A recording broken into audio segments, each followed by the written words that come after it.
안녕하세요. 범어도서관 책 읽어주는 사서 27번째 시간입니다. 오늘 소개해드릴 책은 박재현 작가 우리교육출판사의 강태풍 실종사건이라는 책입니다.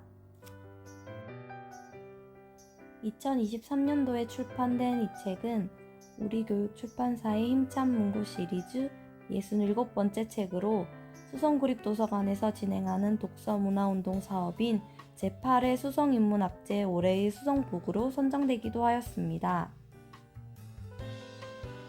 등굣길에 엄마와 한바탕 실랑이한 강태풍은 학교에 가다가 만난 동물들을 괴롭히다가 신비로운 유리구슬 속으로 빨려 들어가게 됩니다. 이상한 숲에 도착한 태풍이. 유리구슬은 왜 태풍이를 이곳으로 데리고 왔을까요? 무사히 집으로 돌아갈 수 있었을까요? 그럼 책의 내용을 함께 읽어볼게요. 강태풍이 실종된 지 일주일이 지났다. 사라진 강태풍의 이야기를 떠들어대던 TV가 시들해졌다. 강태풍의 사진을 넣어 만든 전단이 전봇대마다 붙어 있었지만 누구도 거들떠보지 않았다. 이 아이 보셨나요? 직장을 그만둔 강주석 씨는 전단을 돌렸다. 새벽부터 늦은 밤까지 지하철역이며 시장을 누볐다. 엄진아 씨도 눈에 불을 켜고 돌아다녔다. 하지만 날이 갈수록 지쳐갔다. 이러다가 우리 태풍이를 영영 못 찾으면 어떡하지? 흐흐흐.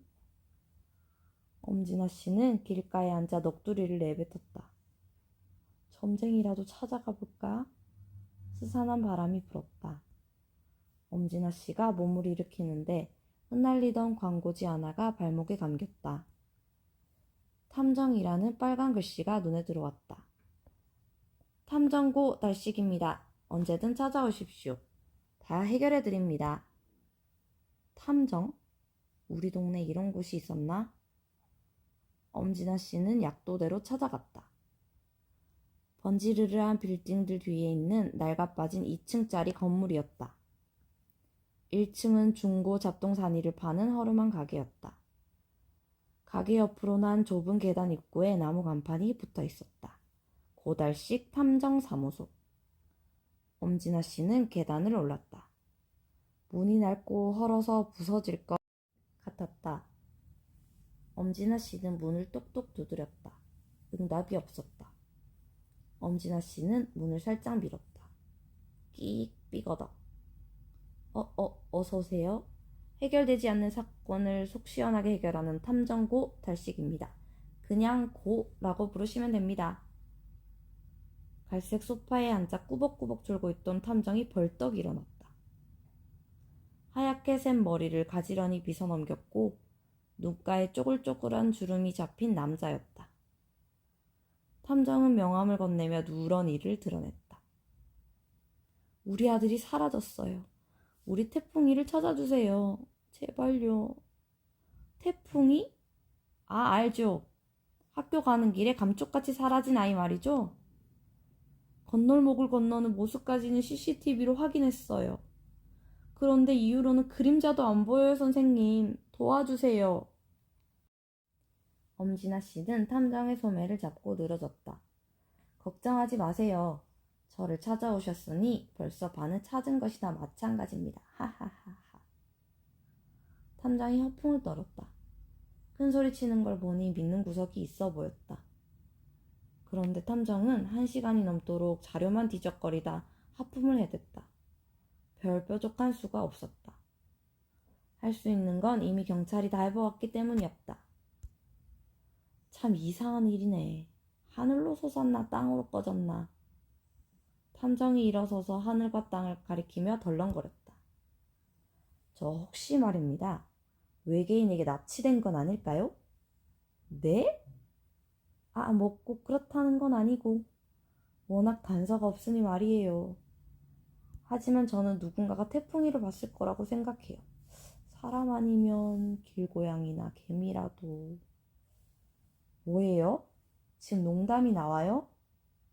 엄진아 씨의 얼굴빛이 불그락 푸르락해졌다. 농담이라뇨. 못 믿으시겠지만 제가 동물들과 말이 통하는 사람을 알게 드리는 말씀입니다. 그만하세요. 제가 잘못 찾아온 것 같네요. 엄진아 씨는 탁자를 쿵 소리가 나도록 짚고 일어섰다. 문을 나서는데 등에다 대고 탐정이 말했다. 생각이 바뀌면 연락하세요. 지금은 썩은 지푸라기라도 잡아야지. 엄진아 씨는 문을 쾅 닫고 나왔다. 하지만 이제는 갈 곳이 없었다. 동물과 말이 통하는 사람이라. 믿기진 않아도 태풍이를 찾을 수만 있다면. 엄진아 씨는 다시 계단을 뛰어올라 문을 벌컥 열고 소리쳤다. 조금 전에 하신 말 사실이에요? 하하하, 다시 오실 줄 알았습니다. 당연히 사실이지요. 만나시게... 네! 엄진아 씨는 탐정의 말을 자르고 대답했다. 탐정이 앞서 계단을 내려갔다. 엄진아 씨도 서둘러 탐정의 뒤를 따랐다. 멀지 않습니다. 엎어지면 코 닿을 것이죠. 늙은 탐정의 발걸음이 어찌나 사뿐한지 발소리조차 나지 않았다. 탐정은 버스 정류장 구석에 있는 작은 가게로 엄진아 씨를 데려갔다. 구두를 수선하는 가게였는데 안이 좁고 어두컴컴했다. 바닥에는 낡은 구두가 줄지어 있고 벽에는 부품과 공구들이 제멋대로 걸려 있었다. 다그르르륵 재봉틀 돌아가는 소리가 요란했다. 깡마른 할머니가 구부정하게 앉아 있었다. 저 사정이 하도 딱해서. 탐정이 문 앞에 서서 구걸하듯 말했다. 할머니는 고개를 들어 한 번 쳐다보고는 재봉틀만 돌렸다. 엄진아 씨가 목청을 높였다. 할머니가 동물하고 말이 통한다는 게 사실이에요? 아이고 시끄러워. 내가 귀 먹은 줄 아시오? 할머니가 엄진아 씨를 노려보았다. 아, 죄송해요. 잘 못 들으시나 해서요. 아들을 찾고 있어요. 아들? 내 소문은 들었지.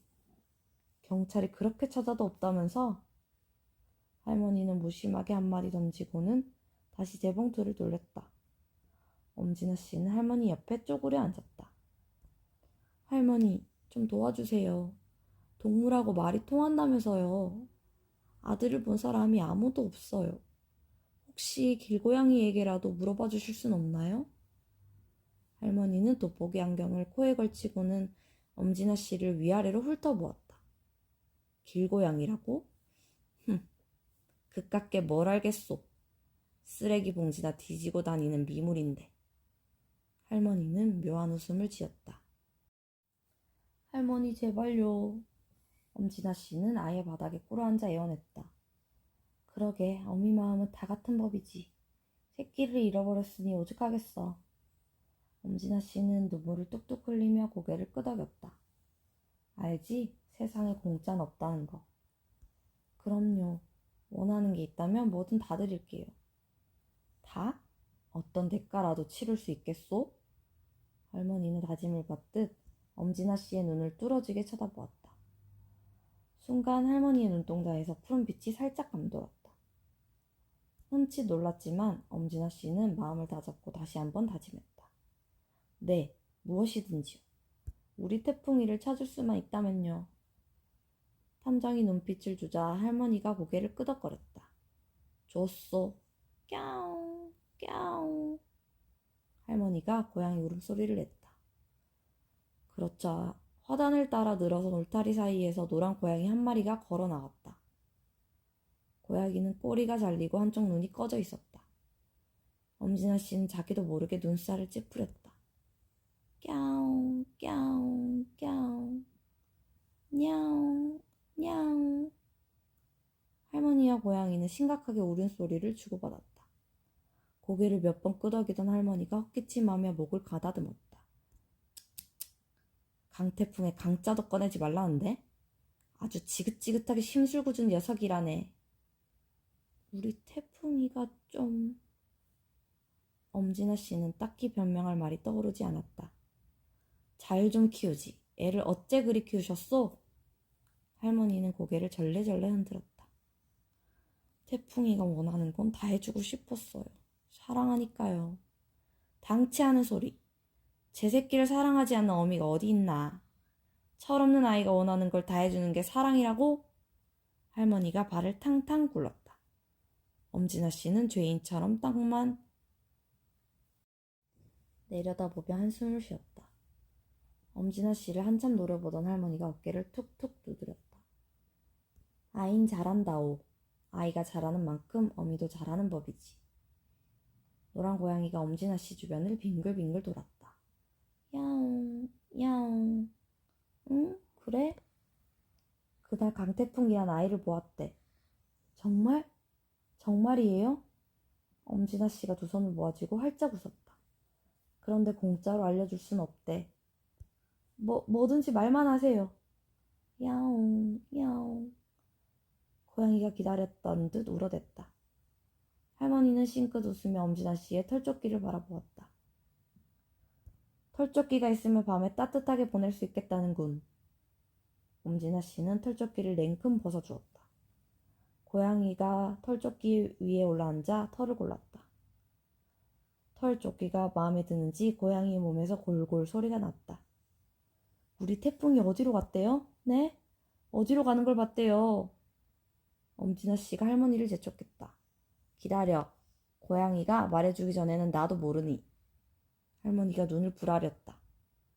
엄진아 씨는 급한 마음을 억누르며 고양이의 다음 말을 기다렸다. 야옹, 야옹. 할머니가 깜짝 놀라더니 입꼬리를 실룩거렸다. 모락모락 숲으로 잡혀간 게 고소할 지경이라는구만. 모락모락 숲? 거기가 어딘데요? 가르쳐주면 무엇으로 보상할 거야? 탐스러운 머리카락을 주면 방법을 알려주겠대. 엄진아 씨는 얼른 머리를 들이밀었다. 머리카락이야 다시 기르면 되는데. 자, 어서 자르세요. 할머니는 엄진아 씨의 긴 머리카락을 총총 따았다. 싹둑. 할머니는 자른 머리카락을 고양이의 꼬리에 이어달았다. 냐옹, 냐옹, 꺄옹. 고양이는 몹시 기분이 좋아 보였다. 꼬리를 휘감으며 공중제비를 몇 바퀴 돌았다. 산장 맨션 옆 쥐똥나무 울타리 아래를 찾아봐요. 거기 유리구슬이 하나 있을 거야. 모락모락 숲은 그 유리구슬 속에 있어. 네? 우리 태풍이가 유리구슬 속으로 들어갔다고요? 거짓말 같았다. 도대체 어디까지 믿어야 할지 엄진아 씨는 머릿속이 혼란스러웠다. 가서 보면 알 거야.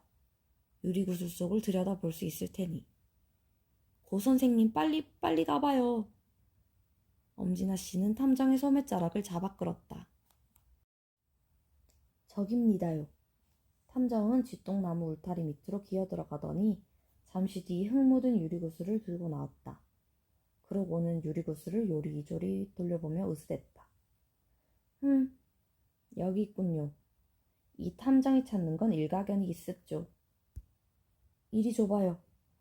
엄진아 씨는 유리구슬을 소매로 싹싹 문질러 흙을 닦았다.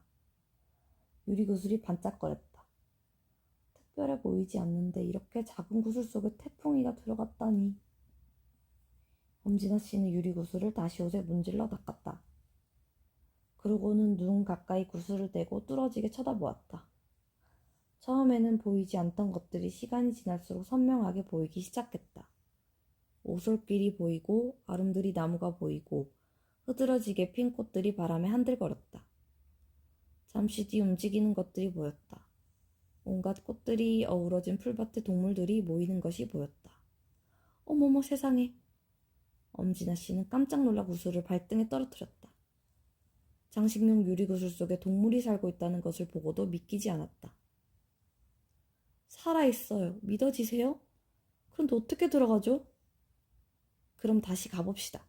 고양이가 뭔가 더 알고 있을지도 몰라요. 엄진아 씨와 탐정은 허둥지둥 구두 수선 가게로 돌아왔다. 할머니는 여전히 구두를 고치느라 바빴다. 할머니, 유리구슬을 찾았어요. 그런데 우리 태풍이는 어떡해? 냐옹, 냐옹. 할머니가 대답하기도 전에 옆에 있던 고양이가 울어댔다. 이윽고 입을 뗀 할머니가 무뚝뚝하게 말했다. 구슬 안으로 들어가야지. 방법을 알려주면 이번에 무얼 줄 거야? 한쪽 눈이라도 내놓을 테야? 네? 엄진아 씨는 입을 딱 벌리고 눈을 끔뻑거렸다. 태풍이가 던진 돌을 피하려다 나뭇가지에 눈이 찔렸대. 설마요. 녀석이 좀 짓궂긴 해도. 엄진아 씨는 말을 멈추었다. 편들다가 일을 망칠지도 모른다는 생각이 들었다. 싫으면 말고. 여기서 머뭇거리다가 없던 일이 되면 강태풍을 영영 못 찾을지도 몰랐다. 그렇다고 눈을 달라고 하다니. 엄진아 씨는 당황스러워 계속 눈을 끔뻑거렸다.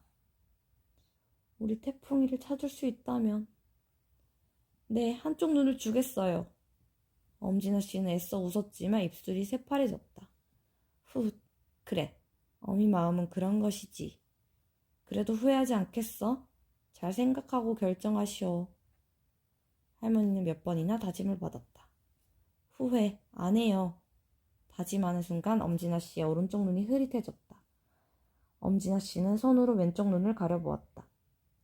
이젠 세상이 캄캄해졌다. 세상이 반쪽만 보였다. 어리둥절해진 엄진아 씨가 머리를 이쪽 저쪽으로 돌렸다. 이 사실을 누구에게도 말해선 안 돼요.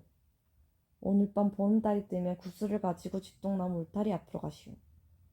아이의 가방이 있던 자리에 서서 구슬을 보름달에 비추어 봐요. 보름달이 구슬 안에 들어오면 바라보면서 15걸음을 걸어. 그럼 부엉이가 나타나 길을 안내할 거요. 한마디라도 놓칠세라 엄진아 씨는 할머니의 말을 되뇌었다. 절대로 유리구슬에서 눈을 떼지 말아요. 가는 길이 험하니 주저앉고 싶더라도 부엉이를 쫓아가야 해. 문제는 또 있었다. 모락모락 숲에서 나오는 길이 없소. 유리구슬이 스스로 열려야 세상으로 나올 수 있을 것이오. 네? 나오는 길이 없다고요? 엄진아 씨는 소름이 끼쳤다. 방법이 없었다. 나오는 길은 나중에 생각하더라도 우선은 강태풍을 만나기라도 하면 좋을 것 같았다. 그날 밤 엄진아 씨는 강주석 씨에게도 말하지 않고 밖으로 나왔다. 휘영청 밝은 보름달이 마을을 비추고 있었다. 함께 읽어볼 내용은 여기까지입니다. 태풍이와 엄마는 만날 수 있었을까요? 도대체 이런 일이 왜 일어난 건지 자세한 내용은 책을 통해 만나보길 바랍니다. 처음 소개해드릴 때 이 책이 수성인문학제 수성북으로 선정되었다고 말씀드렸는데요. 수성구립도서관에서는 제8회 수성인문학제 수성북으로 선정된 도서에 작가 초청 강연회를 진행하고 있습니다. 오늘 소개해드린 강태풍 실종 사건의 박채연 작가님도 직접 만나보실 수 있는데요. 7월 13일 토요일 고산도서관에서 강태풍과 박채연 작가님의 이야기를 직접 만나보시길 바래요. 감사합니다.